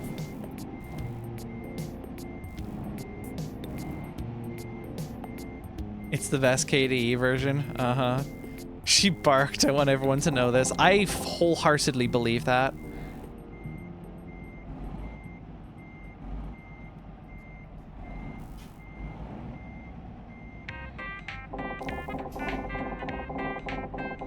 Oh, there we go. Bada bing. Right, another delivery in the bag. Let's do a slightly shorter one. The Slovakia one doesn't seem too bad, actually. That should be okay. It's time to drink That would water. be fucked. Oh yeah. It's time Wait, to drink I water. think I'm overdue. I don't know if I addressed the drink water redeem like half an hour ago. So everyone, it is time to drink water. You know the deal. If you have water with you, you should drink it. And if you don't have water, you should go get some, because water's good for you. You gotta drink double now because we missed it. You just drank some? Well, drink at least one more. Quite simple.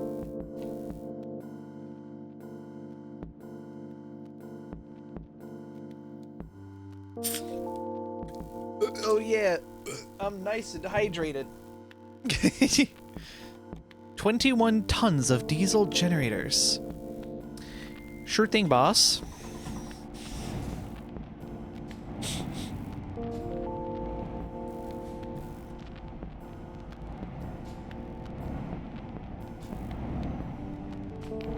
Yeah, so to write just like a little app that allows me to just like query my website's API and just like list all my music. I make kind of like a discography browser app or something. It's nothing crazy, but would absolutely give me like the breadth of, okay, let's have an input field. Let's have buttons. Let's have images loaded in. Let's load in text contents. Like it would cover a pretty solid amount of ground compared to what I would be building in like any other application. Like business logic stuff, you can write that in any language that has a pulse, right? The question that I'd be trying to answer is, can I make a stylized app using one of these cross-platform like UI frameworks or what have you?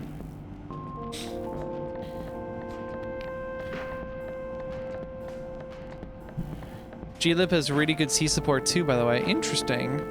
You just have to write G-object classes, which isn't that hard. Okay. I remember you were talking about this before. Were you? Yes. My stream schedule is it used to be a template that I had built in Affinity Designer, but I really didn't like dicking around with the text in that template. It was kind of painful. So I was like, I really want to make a really cool like web-based version of it. So do not crash into me, I swear to Christ. Whatever, man, who cares? Okay, good, that didn't do damage to me. Fantastic. But yeah, I made it a whole web interface because then I could make it super dynamic and like automatically align certain things the way that I want and all that jazz. And when I got it done, I was super happy, but it was still annoying that I had to like, oh, I have to go open my browser to do that. I love to just make it like a standalone app. And Julia was actually poking into that for me, which I really, really appreciate. I think there was like some stuff that was still kind of buggy. One of the things was image exports, which, by the way, my current browser implementation just cannot do. I have to screenshot it still every time, which isn't great. But, you know, the rest of the process is so streamlined now, it kind of doesn't matter that much. But to have that happen like a full working state would be so awesome.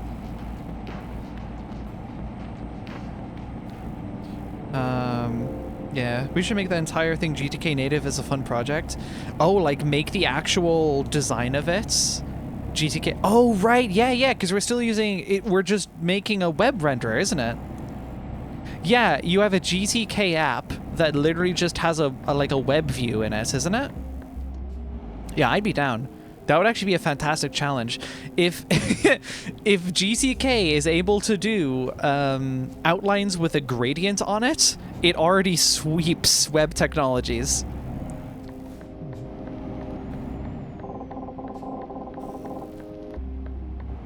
Whoops.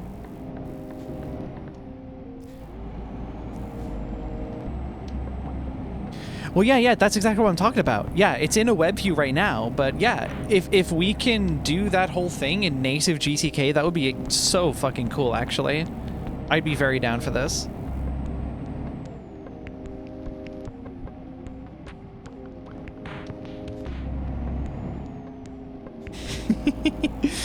I love her dearly. She's so cool. Next, you're gonna say rewrite your website in GTK? Don't tempt me. Nah, I wouldn't. Like, if you're making an actual website, then that's a perfectly fine use case for web technologies. I'd still want to use WASM for like all of the interactivity stuff, but you know, it's a website. You're supposed to access it in your web browser. It makes sense. But if you're making an application, a tool, I feel like that should not be a web thing. I get the browser is a fantastic, like a really, really easy way to deploy software, but it has problems as well. I'm not a fan. I'm not a huge fan.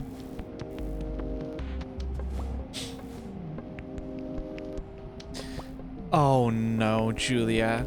So there's this thing called Broadway, and with Kubernetes, you can spin up the GTK app on the server, then serve that to the client. You've done that before, too. Of course you've done that before. I shouldn't even be surprised.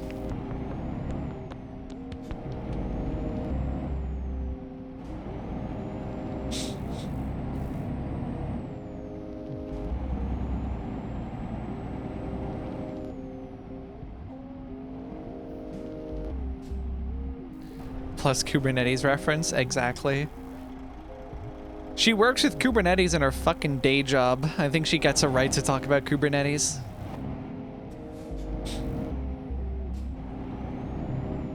And for what it's worth, Kubernetes has a fucking learning curve, but I actually did have to use it for a college project, and especially with Julia's help, it was not the most unfun thing I have done for college.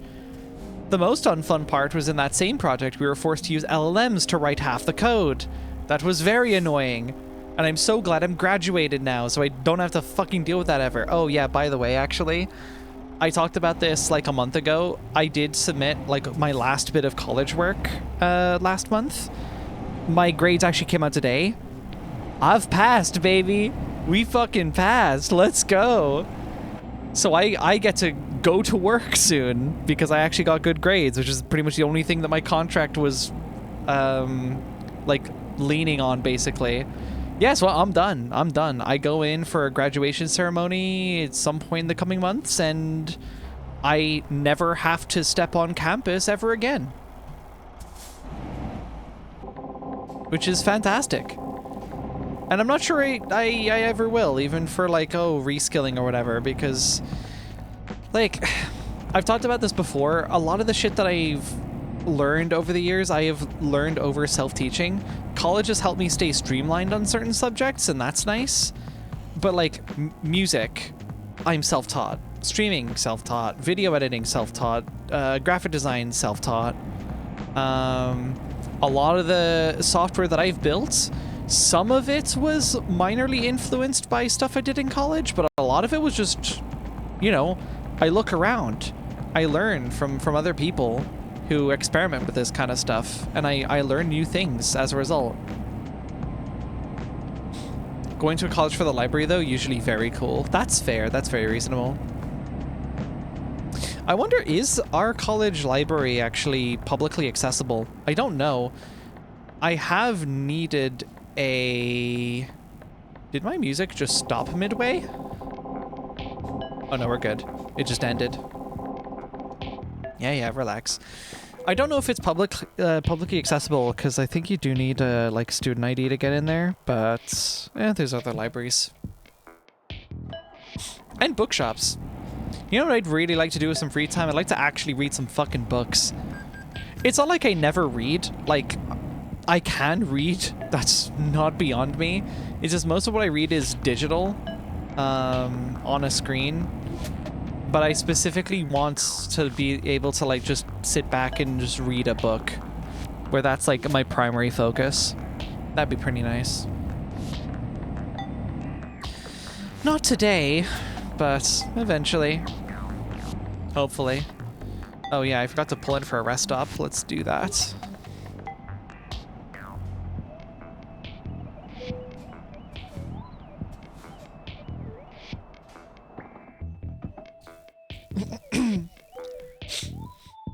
My ass is never getting the 50k redeem. Works for me. Haven't read anything outside of programming stuff in like actually 4 years. And that's the thing, I'd probably pick up some software adjacent book. Although I would also love to read something that's like fiction. There's so many awesome fiction stories that I've you know, there's a lot I've read through digitally. A lot of just really cool fiction stories that I've watched, you know, like animation, short film, stories conveyed through music or some other medium. But I've rarely done it in the... I've already consumed that in the book fashion, you know? I think that would be very nice as a genre to dip into. Also, I used to read fiction books all the time when I was younger, so it's kind of natural. Should read the funny Karl Marx book. Fuck's sake. Karl Marx is a closure programmer. Why would you say this? You're going to turn Julia capitalist. When has Julia shown any strong thoughts towards closure? Am I missing something?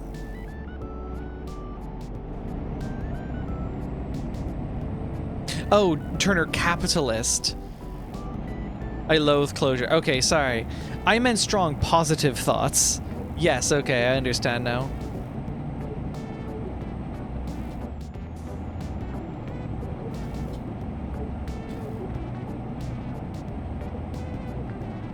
That is a neat looking bridge, isn't it? Interesting architecture, that.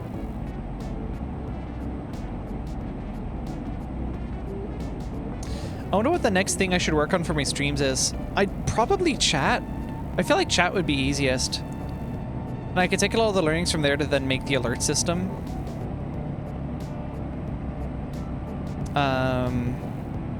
Because at that point I've already got a hook into like Twitch's APIs and stuff. Big thing I'd really like to build my own custom alerts for is for Bandcamp stuff. If Bandcamp sales could appear as an alert, that'd be really nice. Although, that said, I'm a little mixed now that I like think about that a bit more. Because the Twitch alerts are for me to like immediately respond to people supporting the stream directly in some way. So that's a follow, a subscription, a bit donation, channel point redeem.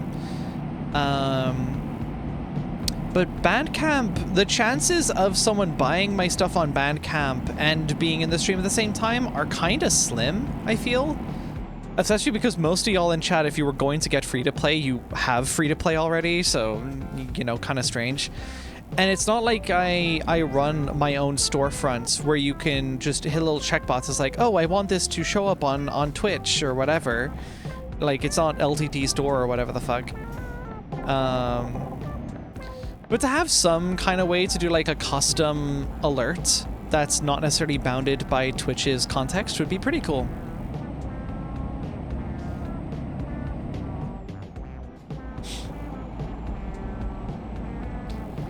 What if you made your stream woke? What do you think I've been doing the past, like, 20 streams?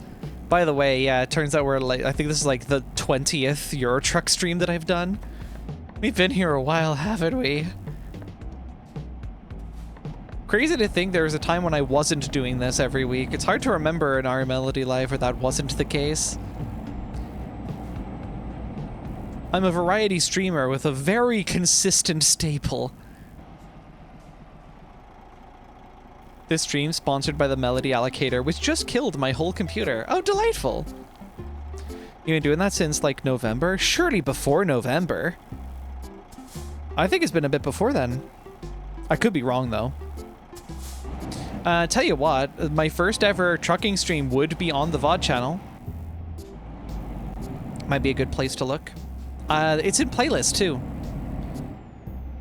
So, very easy to find out where the first episode is. Doodle is very expensive to render and tanks the FPS of the stream. Oh yeah, that's another thing too. Yeah, custom tooling so that I can do really, really custom channel point redeems. That'd be cool. There was a silly little idea. I'll say it now and potentially spoil it if and when I do that in the future because it's kind of funny. A gun redeem. It would be fairly expensive, probably like, I don't know, 5,000, 10,000 channel points or something. And it just lets you shoot a gun at me, at Aridoodle. And the gag is that you'd shoot her, she'd be fine, but there'd be a bullet hole in her, and that bullet hole will just stay for the rest of the stream. It does not leave until the next day. You just leave a permanent bullet hole in her. That'd be pretty funny. Also a phenomenal, like, reaction. Like a reaction from chat, you know? If I say something really stupid, you know, it could be a tomato redeem or like a permanent bullet hole redeem. A gunshot. For her neutral special, Ari wields a gun. Exactly.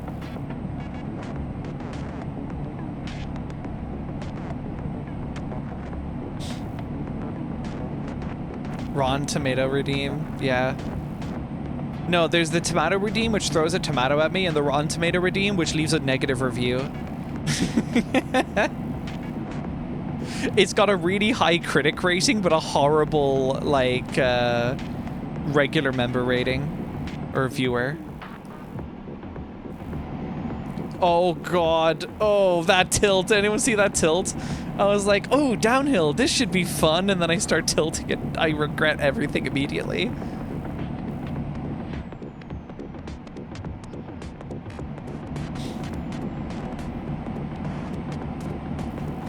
Beautiful.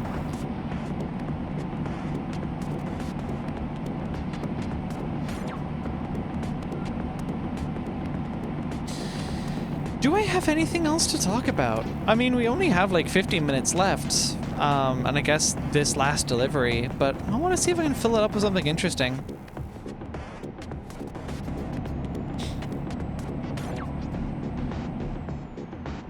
What if I complained about something? Well, an idea that I did... I don't want this to just be the complaining stream. That's not what this is for. It's supposed to be fun. If a mod could pull up a poll, actually, maybe run it for 2 minutes? 2 minutes should be good. Make it 5. Make it 5 minutes. And asking if people do or don't like GIMP, the GNU image manipulation program. I'm curious to see what the polling will be on that one. I'm sure we'll run it again then on Thursday, but it'll be fun to do it here. Mods, GIMP. True. Do you like GIMP? Thank you. Thank you, the mod who put that up. Really wish it showed me who started the poll so I can actually, like, say thank you to them directly, but... or chastise them for making a bad poll, depending on the scenario. No problem, the streamer who bit me. Ow! What'd I do?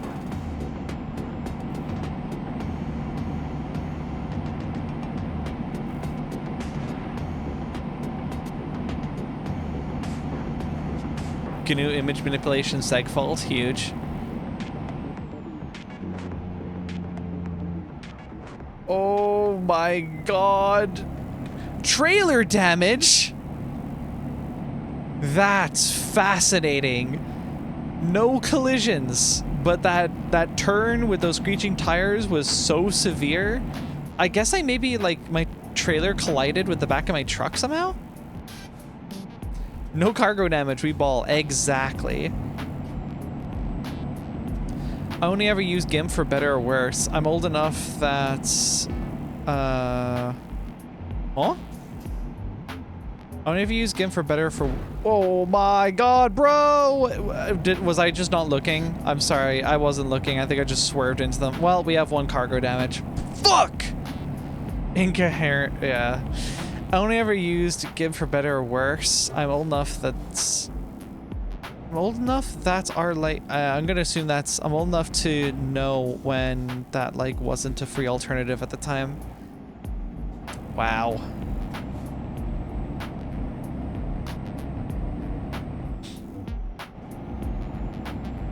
That's so annoying. The crash, that is. Whatever.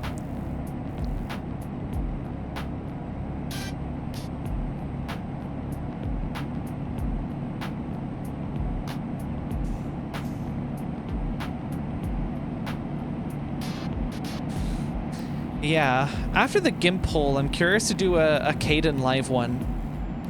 That could be another interesting poll. I realize that I can't see the answers on the poll. I'm going to assume it's a yes or no, but I haven't used it would also be a good poll answer. Might leave that for the Caden live one though. I feel like most people here have at least tried GIMP and have, you know, either been repulsed by it immediately or still use it to this day. It's either yeah or fuck no. 2 yes, 4 no so far. That tracks. I'm gonna personally drag the GIMP defenders into voice chat and and try them at The Hague for it. I will question them. I'm sorry, Julia. I had a feeling you were one of them. You hate me. No, I just hate GIMP. Big difference. Getting gimped up at the Aria Melody Live. Don't say that.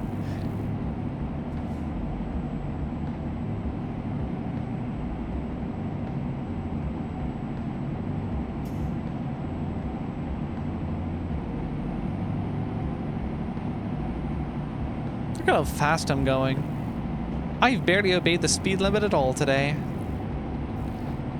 I went on Aria Melody Live and all I got was this stupid GIMP suit. It's just regular merch, like it's just a t-shirt. Call it your GIMP suit.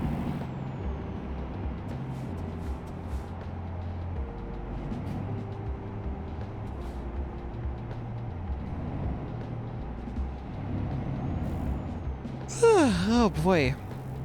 Long day of trucking. And the sun is setting. We're soon at our destination. GIMP fans, they could be you, they could be me.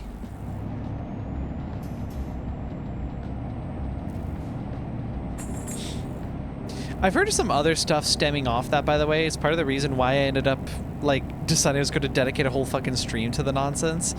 I've heard some other stuff that, like, the GIMP devs in general have been very strange about criticism. Fucking 4 on fuck no. Oh, 3 said yeah. Interesting. More divisive than I expected. Okay. If we could pull up another one for Caden Live, I would greatly appreciate it. Thank you, mods. You do great work, and I appreciate you.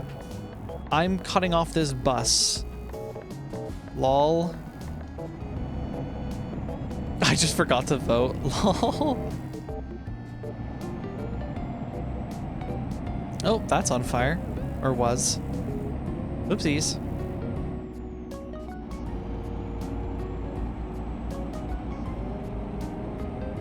Was I gonna say something else? I don't remember. Thank you, May. I appreciate it. No more swear word in poll 2. We've changed. We've grown. We've matured.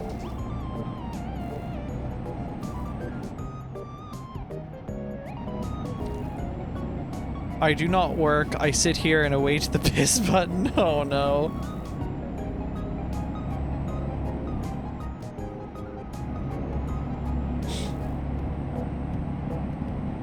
$47.5K? What the fuck, man?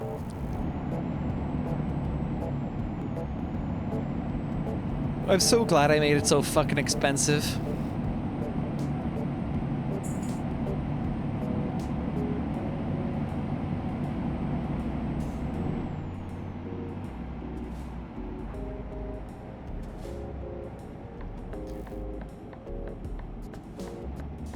Bratislava.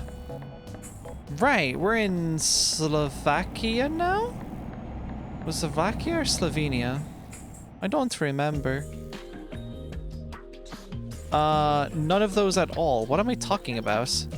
Vienna? Wait a sec. I don't know. Oh yeah, Slovakia. I was right.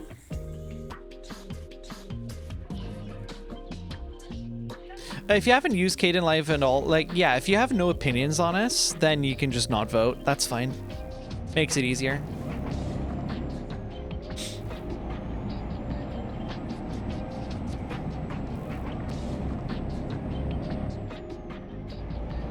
Oh, we talking about Caden Live? We're talking about Caden Live and GIMP. Because I would like to migrate my workflow to, like, open source software. But unfortunately, the offerings at the moment are like kind of. Inkscape I've had some difficulty with. GIMP has been nothing but a nightmare every time I've used it. I can't remember exactly what my problems were with Caden Live, but I was having problems for sure. Caden Live is nice, but pipe chaining FFmpeg better. Oh my god. I only say that as a joke. Dude, you can't be saying that.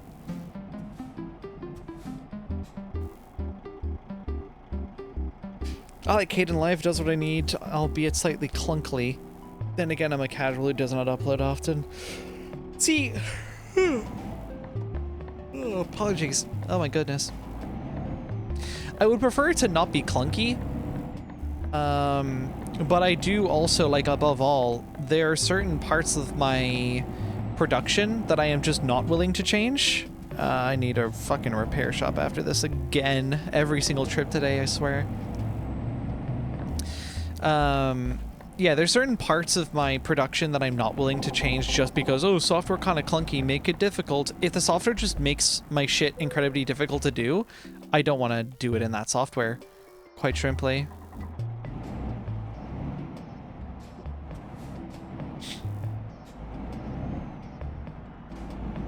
I think this is one of those fucking annoying reverse in ones again. Yep, it's a reverse. You know what we gotta do? Speed.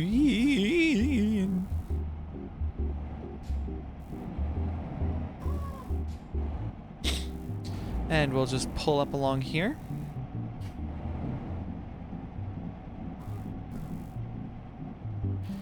There we go. That gets us nice and lined up. Assuming I can just keep it held.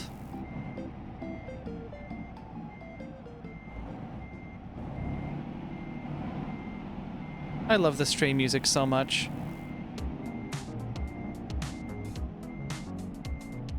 Ah, it's too close. Damn! Thought I was going to finesse it first try, baby. Guess not.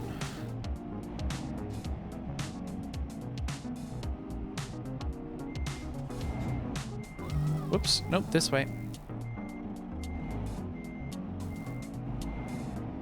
Oh, now I've sent it way too far. Fuck.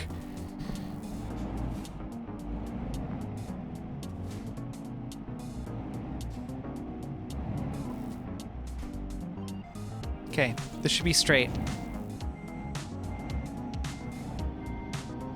100% of people like Kden Live. Okay.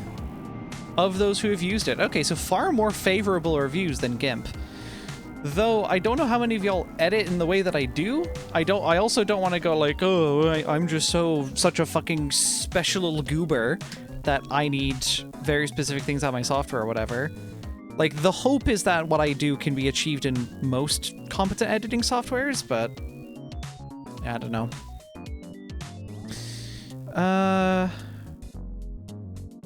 Give me... Yeah, I mean, we maxed at high value. I guess fragile? More revenue. XP stays the same. Yeah, fuck it. Why not?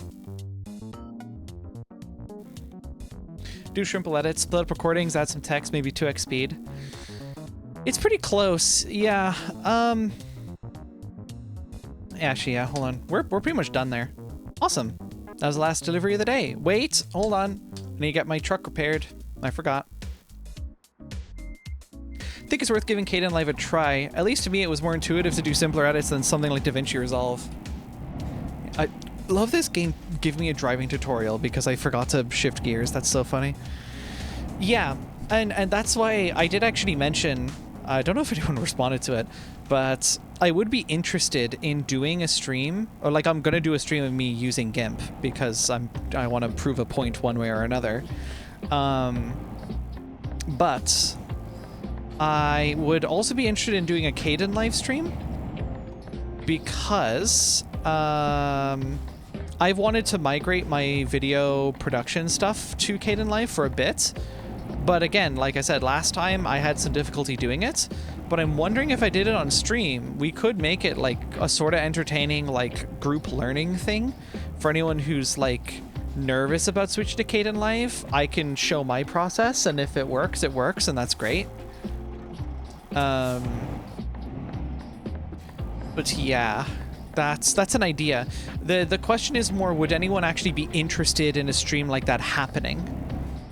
So like, we're doing the GIMP one because it's funny, it's interesting, but like actually doing an editing live stream, but specifically in a piece of software that I'm unfamiliar with, that might be interesting. But I would want to run it by first to make sure I'm not totally wasting my time on it, basically. Because if it's not even entertaining, why bother streaming it? I can just do that solo or in a voice chat with friends. Like, I don't have to stream it, but if people would actually be interested in watching it, I am more than happy to accommodate that. We will pull into a rest stop for the night, I think, and cap it off there. Might pull in the Discord, actually, and see how people feel about it.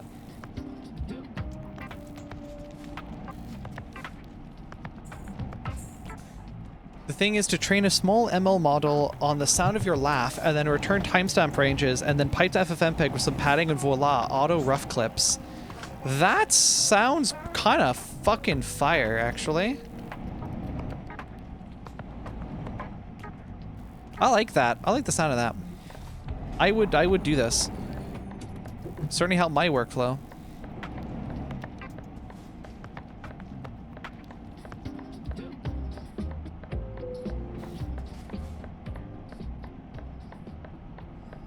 Yeah, I'll probably just go here or something. This is good enough, I think. Yeah. We'll just situate ourselves here. And saving.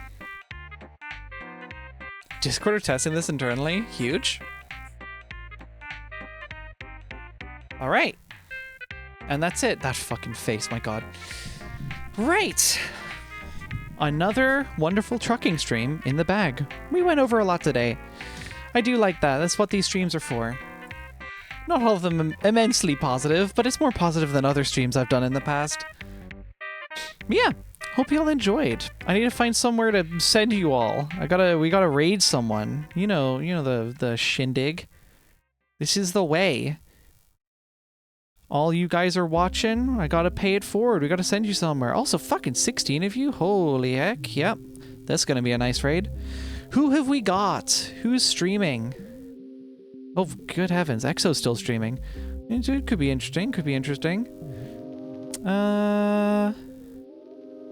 You know what? Yeah, fuck it. Let's go EXO. Who wants to watch her play UFO 50, which I hadn't heard of prior to that stream starting. It started a little bit before this one did. She streams longer than I do. It's pretty neat. It's pretty interesting. Going off the looks of it. But yeah, we're gonna send you over there. Hope y'all all enjoyed. Thank you for stopping by. I hope you have a lovely rest of your morning, afternoon, or evening, wherever you hail from. And we're gonna get that raid started. So everyone, that is all for me. Bye bye.